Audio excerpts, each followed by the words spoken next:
After years of traveling Japan, we've compiled the best apps that you should install for your trip. Go Taxi.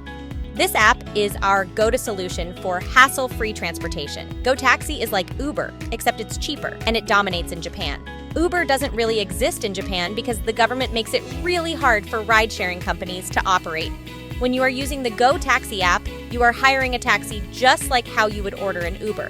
It's easy to set up and you can pay by credit card, but sometimes the app may not let you complete your registrations until you are physically in Japan. One thing I love about the Go Taxi app is that once the driver accepts the job, you don't need to say anything to the driver or tell him where you want to go.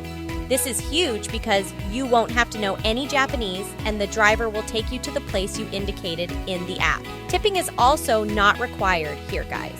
When the driver arrives, they'll ask you for your ride's confirmation number just so they know they're picking up the right passengers.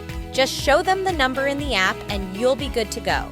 Japan's taxi drivers are known to be very polite and professional, so you're guaranteed to have a pleasant ride every time. But you might be asking, why use taxis when Japan's public transportation system is so good and efficient? The Go Taxi app is really helpful in situations when you find that no public transportation is running, either due to a service maintenance period or if you're out in the rural parts of Japan. So more often than not, you'll be able to find a taxi that can take you to your hotel when trains aren't running.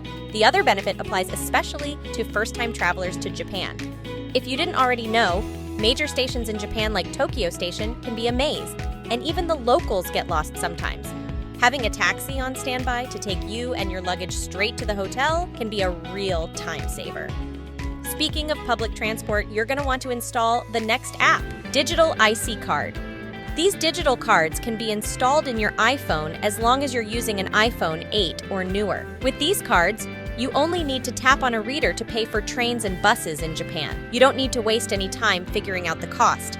And if your card is running low on funds, just recharge it via credit card or at the recharge machines found in every train station. Sorry, Android users, this option is not available to you unless your Android phone was purchased inside Japan. Hopefully this changes soon. When using the digital IC card, you might see a few brands such as Suica or Pasmo.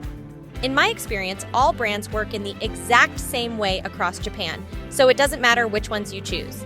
You can always opt for the physical IC card that you can print from the machines in every train station. But as of March 2024, there has been a shortage of the chips that are used in these cards, and having one less physical card to carry in your wallet or purse is why you should definitely consider the digital option. There's another app that lets you track your IC card balance and show you a history of your transactions. It's called Japan Train Card Balance.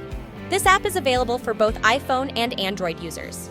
Once you've downloaded the app, simply scan your physical IC card, and it will show you your current balance as well as a history of your transactions. This way, you can keep track of your spendings very easily, and you won't be stuck at the gate without any money in the card.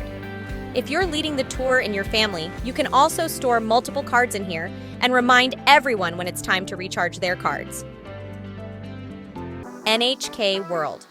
For safety purposes, definitely get the NHK World app for your trip to Japan. NHK is the only public broadcaster in Japan, and they send out emergency messages on things like earthquakes and tsunamis in English. Without this app, there is a chance you could receive a text message, but it will very likely be in full Japanese. Just make sure you turn on the notifications for this app, and you'll be notified of any emergencies that could happen during your trip, especially in the areas where you and your family will be traveling to. Speaking of places you might be going to, you'll need this next pair of Google apps, Google Maps and Google Translate. You probably already have Google Maps on your phone, but I just want to say it's incredibly helpful to use while in Japan. You can enter the places that you want to go, and it'll even show you the train schedule as well as an estimated cost. Google Translate helps when you need to ask for directions or if you have an emergency, such as not knowing where the toilets are or where the police station is. You can just enter the message in English, and it translates to Japanese for you. The other great use of this app is its camera function. You can turn it on to instantly translate any signs or menus that are in full Japanese. The translations won't always be 100% accurate, but you should be able to get a basic understanding of what you're ordering. It's also great at translating devices like the remote control washing machine and, of course, the smart toilet. And last but not least, look. I use this app all the time to purchase tickets to my favorite attractions or to get Japan rail passes. There's a ton of options available for Japan, and I highly recommend going through the app just to see what they have on offer. I've also listed a couple of must-haves in the description, so make sure you check it out. Let me know which apps you normally use on your trip to Japan, and I'll see you in the next video.